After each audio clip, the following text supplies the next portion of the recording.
మనం ఏది అడిగినా ఏది వద్దన్నా దానికి అనుగుణంగానే జరుగుతూ ఉంటాయి. సైంటిస్ట్ ప్రూఫ్స్ కూడా ఉన్నాయి, దానికి అనుగుణంగానే అవునండి, జరుగుతూ ఉంటాయి.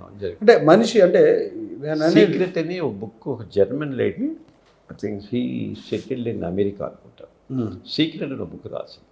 ఆవిడ రాసింది, నీ ఏదైనా కావాలని అనుకుంటే కంటిన్యూస్గా దాన్ని తీసుకోవాలి, నువ్వు ఏం చేస్తాను సరే కంటిన్యూస్గా 100% జరిగితే ఎట్టుందని రాసింది అని రాసి ఉట్నే రాసేలా.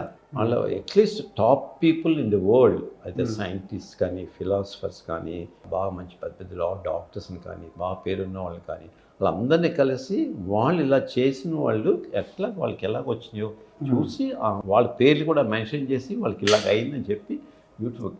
కానీ వాట్ ఈస్ ద ప్రాసెస్ తెలియదు వాడికి, ప్రాసెస్ తెలియదు. ఇప్పుడు నేను ఏం చెప్పాను ఆ ప్రాసెస్ తెలియదు. ఇలా జరిగిందని ఖచ్చితంగా రాసింది. That's one of the very good book అండి సీక్రెట్. చాలా కొన్ని వేల కాపీలు అమ్ముతాయి.